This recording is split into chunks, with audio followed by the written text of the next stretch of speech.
È giunto il momento di parlare di pallavolo Este, perché a 2 anni dall'inizio del nuovo corso dirigenziale i primi risultati iniziano ad arrivare. In particolare la pallavolo Este oggi è una realtà solida, con una buona base di iscritti. Attualmente siamo 100 atleti e abbiamo 20 dirigenti, le squadre partono dal mini volley e poi si prosegue con l'Under 12 femminile, l'Under 14, abbiamo l'Under 18, la prima divisione femminile e la Serie D maschile. La prima squadra, ovvero la Serie D maschile, è stata formata con ragazzi di Este per dare un senso nel territorio al lavoro dell'intera società. Questo penso che sia molto importante perché io sono andato via da Este dopo un campionato di Serie C dove giocatori da Este penso che fossero i 5-12esimi della squadra. Quest'anno invece il presidente Nicola ha creduto in un progetto di fare una squadra di Este con tutti i giocatori di Este, a parte 2 o 3 innesti da fuori. Penso che siano arrivati dei risultati discreti e per cui penso che il progetto possa andare avanti e bene così, direi.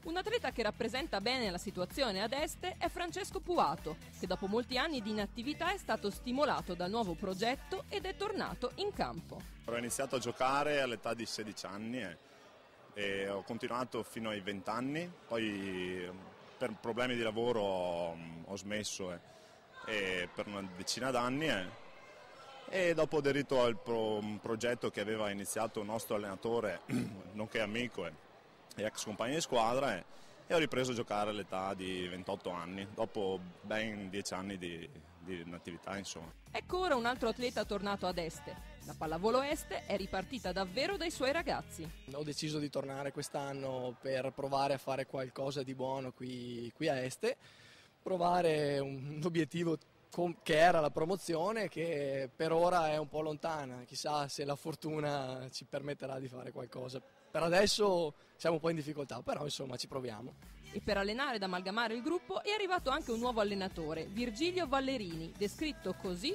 dai suoi ragazzi. Il nuovo allenatore ci ha portato tante belle novità, non eravamo abituati alla serietà, una serietà così.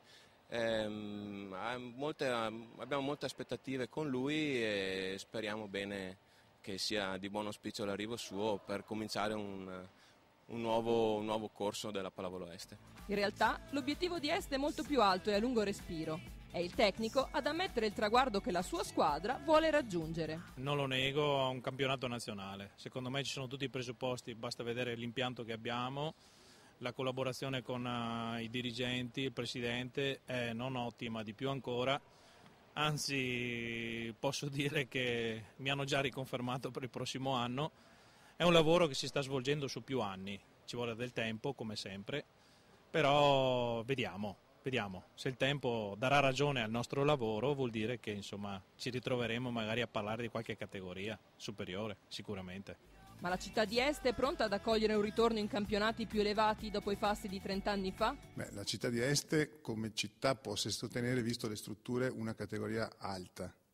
Quindi potremmo anche avere ambizioni come una B1, una B2, una A. Ma più che l'amministrazione a questo punto è la società che deve avere un progetto, una programmazione di crescita per arrivare a questi livelli.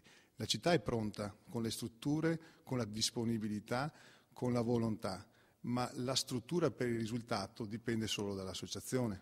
Quindi una programmazione di investimento sui settori giovanili che in 4-5 anni permetta poi di avere un risultato a livello nazionale.